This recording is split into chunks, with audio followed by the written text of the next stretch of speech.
الفرقان الحمید اعوذ باللہ من الشیطان الرجیم یثبت اللہ الذین آمنوا بالقول الثابت فی الحیاۃ الدنیا وفی الآخرہ ویذل اللہ الظالمین ویفعل اللہ ما یشاء۔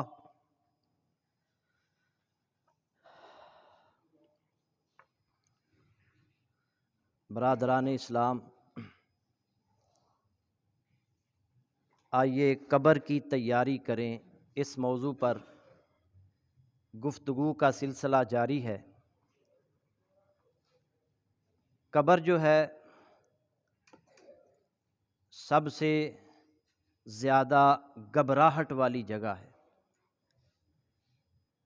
رسول اللہ صلی اللہ علیہ وسلم نے فرمایا، ترمذی میں حدیث موجود ہے، آپ نے فرمایا ما رأیت منظرا قط الا القبر افظع منہ، میں نے قبر سے زیادہ سخت گھبراہٹ والی جگہ اور کوئی نہیں دیکھی۔ یہ امام الانبیاء محمد رسول اللہ صلی اللہ علیہ وسلم فرما رہے ہیں کہ قبر سے زیادہ گھبراہٹ والی کوئی جگہ میں نے نہیں دیکھی۔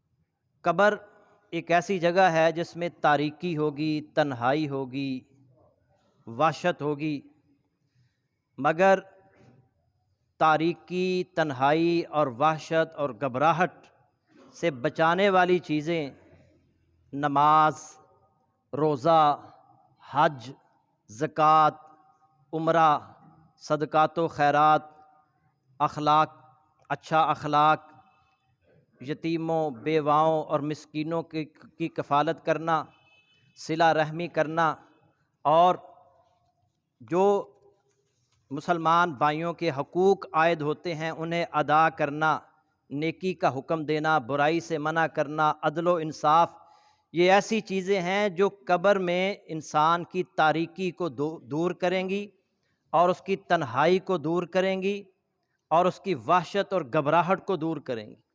اللہ تعالی ہمیں ان اعمال کی توفیق عطا فرمائے۔ رسول اللہ صلی اللہ علیہ وسلم نے حکم دیا ہے اپنی امت کو کہ قبر کی تیاری کرو۔ نبی صلی اللہ علیہ وسلم ایک دفعہ ایک قبرستان میں بیٹھے تھے، ایک صحابی کو دفن کرنے میں ابھی کچھ وقت تھا، آپ رو رہے تھے قبر کو یاد کر کر کے، اور آپ جہاں بیٹھے تھے نیچے جو مٹی تھی آپ کے آنسوؤں سے تر ہو گئی، اور نبی صلی اللہ علیہ وسلم نے پھر صحابہ کو مخاطب کر کے فرمایا، یا اخوانی، اے میرے بھائیو، لمثل ھذا فاعدوا، اس جیسی جگہ یعنی قبر کے لیے تیاری کر لو۔ ابن ماجہ میں یہ روایت موجود ہے، یعنی حکم ہے رسول اللہ صلی اللہ علیہ وسلم کا کہ قبر کے لیے تیاری کر لو۔ قبر میں ہر کسی نے جانا ہے، مرنا سب نے ہے، اور اس کی وحشت، گھبراہٹ، تاریکی، تنہائی کو اگر دور کرنا ہے تو نمازوں کی پابندی کرنا ہوگی، نیک اعمال کرنا ہوں گے، رسول اللہ صلی اللہ علیہ وسلم کی آواز پر لبیک کہتے ہوئے قرآن و حدیث پر عمل کرنا ہوگا۔ اللہ تعالی ہمیں اس کی توفیق عطا فرمائے۔ گزشتہ خطبے میں عذاب قبر کی مختلف شکلیں آپ کے سامنے رکھی تھیں کہ اگر کوئی قبر میں منکر نکیر کے سوالوں کے جواب نہیں دے پائے گا تو رسول اللہ صلی اللہ علیہ وسلم نے فرمایا، ایک فرشتہ جس کے ہاتھ میں ایک لوہے کا ہتھوڑا ہوگا، وہ ہتھوڑا اس کے کانوں کے درمیان میں مارے گا اور اس زور سے مارا جائے گا کہ اس کی چیخیں نکل جائیں گی، اور وہ چیخیں جن اور انسان کے علاوہ باقی تمام مخلوقات سنتی ہیں۔ اور پھر قبر میں آگ کا بستر، قبر میں آگ کا لباس، اور جہنم کی طرف سے ایک دروازہ اس کی قبر میں کھول دیا جاتا ہے۔ قبر کو تنگ کر دیا جاتا ہے اور بعض لوگوں کو لوہے کی سیخوں کے ساتھ مارا جاتا ہے، اور بعض اس طرح کا بھی عذاب انہیں دیا جائے گا کہ اس کی میت کو قیامت تک زمین میں دنسایا جاتا رہے گا۔ اور نبی صلی اللہ علیہ وسلم جب معراج پر گئے تو آپ نے دیکھا کہ کچھ لوگوں کے یہ ناخن تانبے کے ہیں اور وہ ان ناخنوں سے اپنے چہروں کو اور اپنے سینوں کو نوچ رہے ہیں۔ یہ ہاتھ وہاں انسان کے کنٹرول میں نہیں ہوں گے، کوئی بھی شخص اپنے آپ کو نقصان نہیں پہنچاتا، لیکن قبر کے اندر، برزخی زندگی کے اندر اللہ اس کے ناخن جو ہے وہ تانبے کے بنا دے گا اور ان ناخنوں سے اپنے چہرے کو اور سینوں کو نوچے گا۔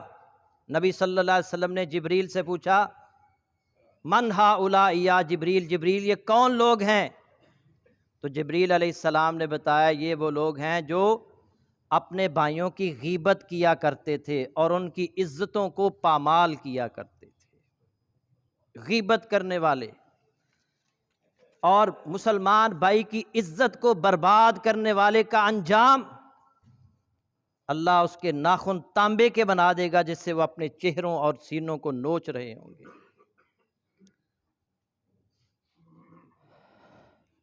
پھر عذاب قبر کی ایک صورت سیدنا ابو ہریرہ رضی اللہ تعالی عنہ بیان کرتے ہیں، ہم نبی صلی اللہ علیہ وسلم کے ساتھ خیبر کی طرف روانہ ہوئے، اللہ تعالیٰ نے ہمیں فتح دی اور مال غنیمت میں ہمیں سونا چاندی نہیں ملا مگر اونٹ، گھوڑے، بکریاں اور باغات اور اس طرح کی اور بہت ساری چیزیں اللہ رب العزت نے مال غنیمت میں ہمیں عطا فرمائی۔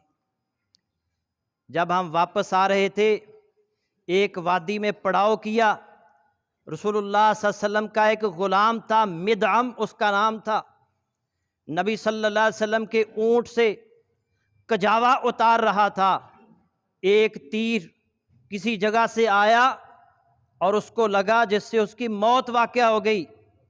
صحابہ اس کی موت پر رشک کرنے لگے، اس کو شہادت مبارک ہو، کتنا یہ خوش نصیب شخص ہے کہ امام الانبیاء محمد الرسول اللہ صلی اللہ علیہ وسلم کی اونٹنی سے ان کا کجاوا، اس اونٹنی کا کجاوا اتار رہا تھا، رسول اللہ صلی اللہ علیہ وسلم کا کام کر رہا تھا اور رسول اللہ صلی اللہ علیہ وسلم کے کام کے دوران اسے موت آئی ہے، اس کو شہادت مبارک ہو۔ نبی صلی اللہ علیہ وسلم فقال رسول اللہ صلی اللہ علیہ وسلم، نبی صلی اللہ علیہ وسلم نے فرمایا بل والذی نفسی بیدہ، اور نہیں اس ذات کی قسم جس کے ہاتھ میں محمد کی جان ہے، ان الشملۃ التی اصابہا یوم خیبر من المغانم لم تصبها المقاسم، بلکہ ہرگز ایسا نہیں ہے، اس ذات کی قسم جس کے ہاتھ میں میری جان ہے، جو چادر اس نے خیبر کے روز غنیمت کی تقسیم سے پہلے چرا لی تھی، لا تشتعل علیہ نارا،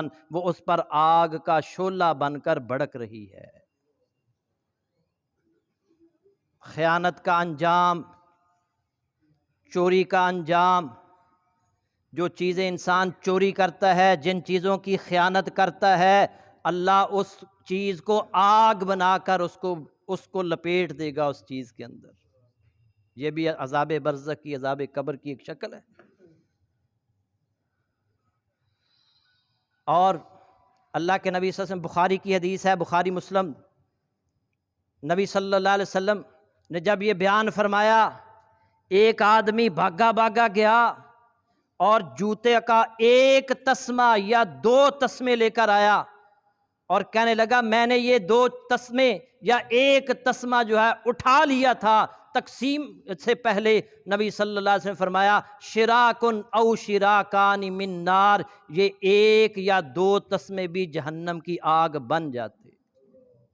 ایک تسمہ، اور کیا حیثیت ہے ایک تسمے کی؟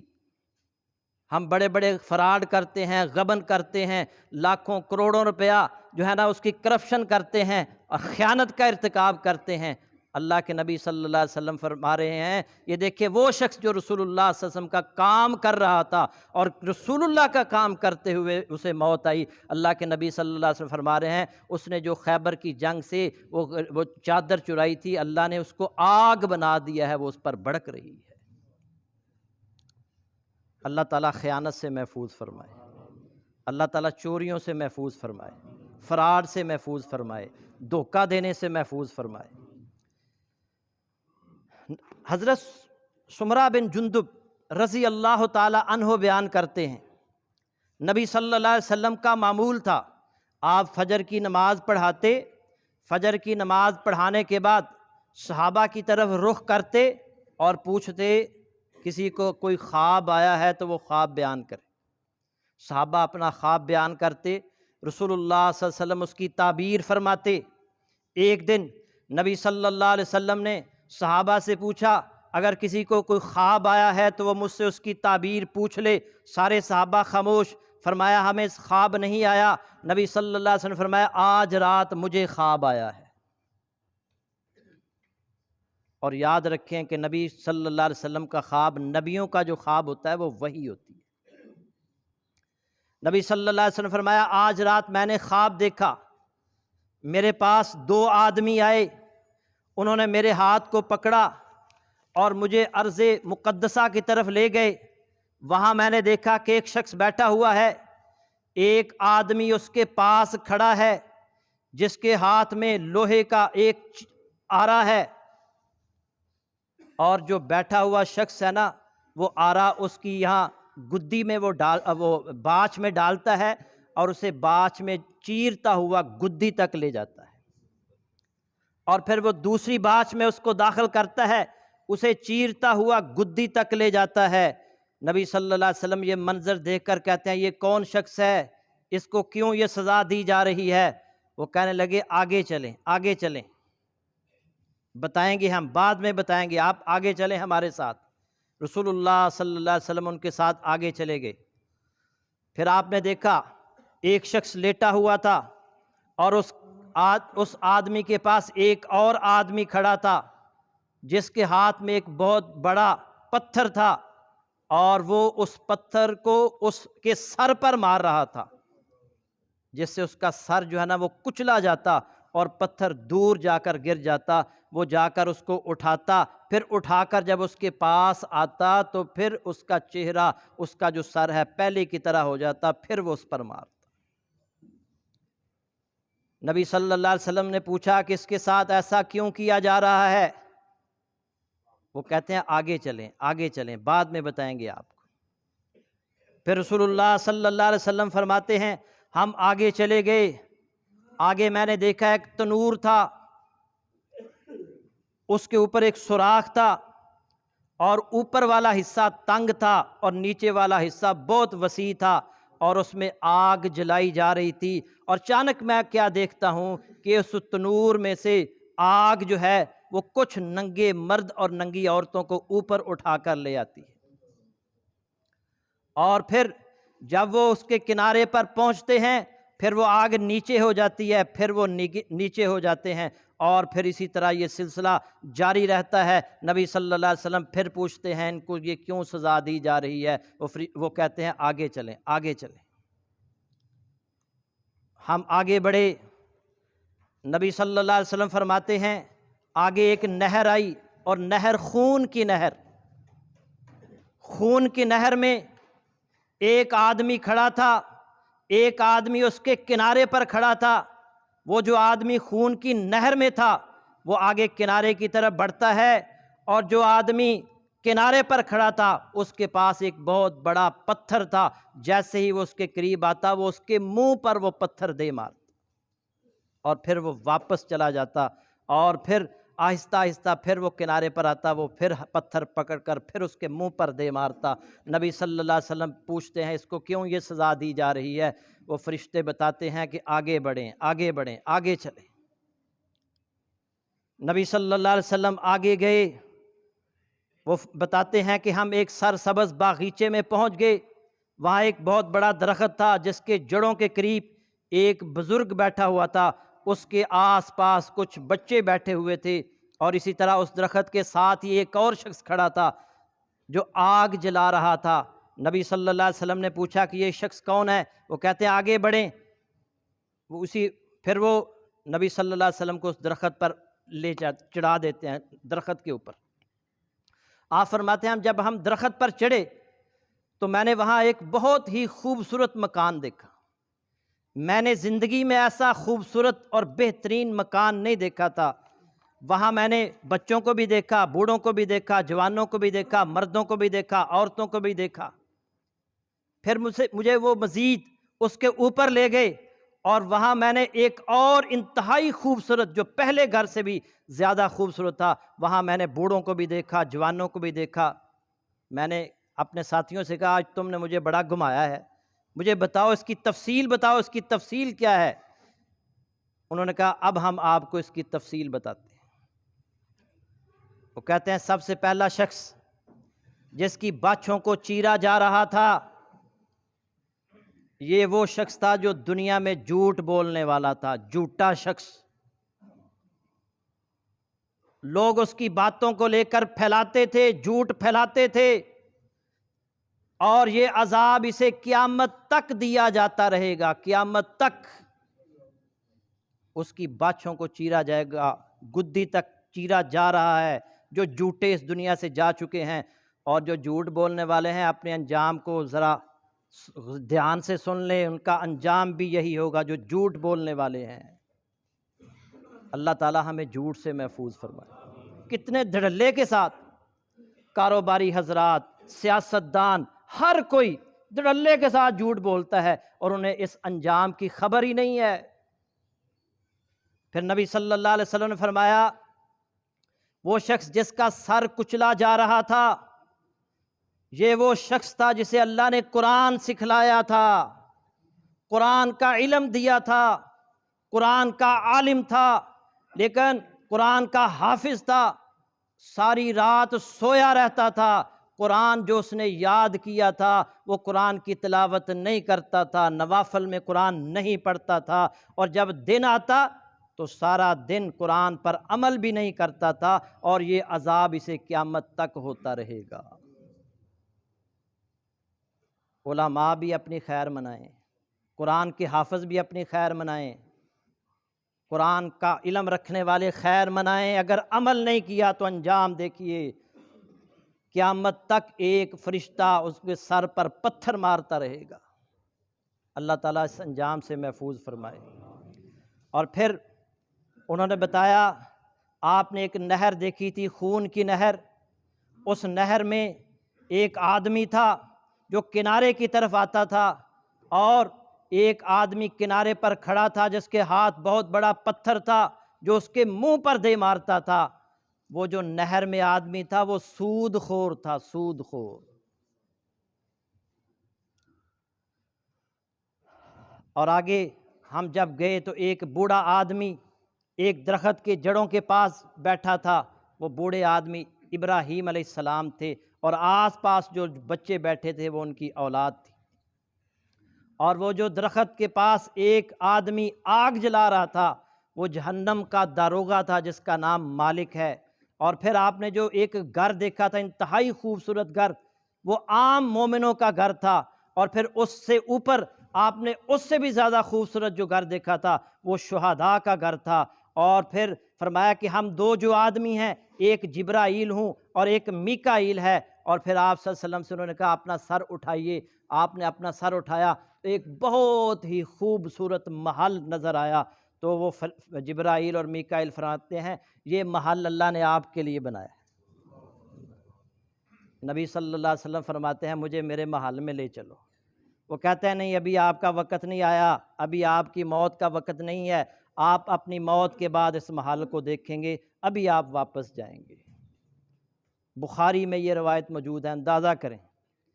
قبر کے عذاب سے ہر کوئی بچنا چاہتا ہے، دعائیں کرتے ہیں اللہم انی اعوذ بک من عذاب القبر، اے اللہ قبر کے عذاب سے میں پناہ مانگتا ہوں۔ اور قبر کے عذاب سے بچنا چاہتے ہیں سود چھوڑ دیں، قبر کے عذاب سے بچنا چاہتے ہیں جھوٹ بولنا چھوڑ دیں، قبر کے عذاب سے بچنا چاہتے ہیں تو قرآن کے عالم جو ہیں وہ اس پر عمل کرنا شروع کر دیں، قرآن کے حافظ جو ہیں قرآن جو انہوں نے یاد کیا ہے اس کو پڑھا کریں، روزانہ قرآن کی تلاوت کیا کریں، ورنہ قبر کا عذاب سے کوئی بچ نہیں سکتا۔ قبر کے عذاب سے بچنا ہے تو زنا چھوڑ دیں، قبر کے عذاب سے بچنا ہے تو بدکاری چھوڑ دیں، قبر کے عذاب سے بچنا ہے تو خیانت چھوڑ دیں، قبر کے عذاب سے بچنا ہے تو فراڈ چھوڑ دیں، جھوٹ چھوڑ دیں۔ اللہ تعالیٰ ان برائیوں سے ہم سب کو محفوظ فرمائے۔ اب آتے ہیں، یہ تو مختلف عذاب کی شکلیں آپ کے سامنے رکھی ہیں، اور قبر کے اندر جو مومن لوگ ہیں ان سے جب سوالات کیے جاتے ہیں، من ربو کا، تیرا رب کون ہے؟ وہ جواب دیتا ہے میرا رب اللہ ہے، کیونکہ ساری زندگی اللہ کی مانتا رہا، اس کی زبان پر فوراً جواب آ جائے گا میرا رب اللہ ہے۔ پوچھا جائے گا تیرا دین کون سا تھا؟ وہ کہے گا میرا دین الاسلام، میرا دین اسلام تھا۔ جس نے ساری زندگی اسلام کے مطابق زندگی گزاری ہوگی وہ بڑی آسانی کے ساتھ جواب دے دے گا۔ اور پوچھا جائے گا تیرے نبی کا نام کیا ہے؟ کہے گا میرے نبی محمد رسول اللہ صلی اللہ علیہ وسلم ہے۔ وہ اللہ کے بندے ہیں، اللہ کے رسول ہیں، کیونکہ ساری زندگی ان کی سنتوں پر عمل کرتا رہا، ساری زندگی ان کے طریقے پر چلتا رہا، بڑی آسانی کے ساتھ جواب دے دے گا۔ تو پھر وہ پوچھیں گے کہ تمہیں کیسے پتہ چلا؟ ان سوالوں کے جواب بڑی آسانی کے ساتھ تم نے دے دیے، تمہیں کیسے پتہ چلا؟ وہ کہے گا میں نے اللہ کی کتاب کو پڑھا تھا، قرآن کو پڑھا تھا۔ سادہ کہ ترجمے کے ساتھ؟ سادہ ساری زندگی ہاتھ پھیرتے رہتے ہیں، ساری زندگی ہاتھ پھیرتے رہتے ہیں، پتہ نہیں اللہ نے کیا کہا ہے۔ قرآن جب بھی پڑھیں ترجمے کے ساتھ پڑھیں، اس کو سمجھ کر پڑھنے کی کوشش کریں۔ آپ روزانہ ایک سپارہ پڑھتے ہیں، آدھا سپارہ پڑھ لیں لیکن ترجمے کے ساتھ پڑھیں۔ 2 آیات بھی پڑھتے ہیں روزانہ تو ان کو ترجمے کے ساتھ سمجھ کر پڑھیں۔ جب قرآن پڑھیں گے تو اس کا جواب دیں گے، وہ کہے گا میں نے اللہ کی کتاب کو پڑھا، اس پر ایمان لایا، اس کی تصدیق کی۔ آسمان سے پھر ایک ندا آتی ہے، اس میرے بندے نے سچ کہا ہے، اس کے لیے فَأَفْرِشُوهُ مِنَ الْجَنَّةِ وَأَلْبِسُوهُ مِنَ الْجَنَّةِ وَافْتَحُوا لَهُ بَابًا إِلَى الْجَنَّةِ۔ اس کے لیے جنت کا ایک بستر بچھا دو، اس کے لیے جنت کا ایک لباس لا کر اس کو پہنا دو، وَافْتَحُوا لَهُ بَابًا إِلَى الْجَنَّةِ، اور اس کے لیے جنت کی طرف سے ایک دروازہ کھول دو۔ جو سوالوں کے جواب نہیں دے پائے گا اس کے لیے جہنم کی آگ کا لباس، اس کے لیے جہنم کی آگ کا بستر، اس کے لیے جہنم سے ایک دروازہ کھول دیا جائے گا، اس کی قبر سے جہاں جہنم کی آگ، اس کی حرارت اس تک پہنچے گی، لیکن جو سوالوں کے جواب دے دے گا اس کے لیے جنت سے لباس، جنت سے بستر اور جنت سے ایک دروازہ اس کی جو ہے نا قبر کے اندر کھول دیا جائے گا۔ فَيَأْتِيهِ مِن رَوْحِهَا وَطِيبِهَا، آپ صلی اللہ علیہ وسلم نے فرمایا جنت کی طرف سے وہاں کی ہوائیں، راحتیں اور خوشبوئیں آنے لگتی ہیں۔ وَيُفْتَحُ لَهُ فِيهَا مَدَّ بَصَرِهِ، اور اس کی قبر کو انتہائی نظر تک وسیع کر دیا جاتا ہے، جہاں تک اس کی نظر پہنچتی ہے اس کی قبر اس کے لیے وسیع کر دی جاتی ہے۔ یہ ہے مومن کا انجام۔ اس لیے حضرات قبر میں ہر کسی نے جانا ہے، مرنا سب نہیں ہے۔ کہیں ایسا نہ ہو کہ قبر کے عذاب میں پکڑے جائیں۔ قبر کے عذاب سے جو چیزیں بچانے والی ہیں وہ نماز ہے، وہ روزہ ہے، صدقات و خیرات ہیں، غریبوں مسکینوں کا ساتھ ہے، ان کا جو ہے نا وہ ان کی کفالت ہے، صلہ رحمی ہے، اور دیگر نیک اعمال ہیں۔ یہ کیا کریں اگر قبر کے عذاب سے بچنا ہے۔ مزید قبر کے عذاب سے کون کون سی چیزیں ہمیں بچائیں گی وہ انشاءاللہ اگلے جمعے میں، اور وہ اگلا جمعہ اس کا آخری جمعہ ہوگا۔ اللہ سے دعا ہے کہ اللہ تعالی ہمیں قبر کی عذاب سے محفوظ فرمائے اور ہمیں نیک اعمال کرنے کی توفیق عطا فرمائے۔ وآخر دعوانا ان الحمد للہ رب العالمین۔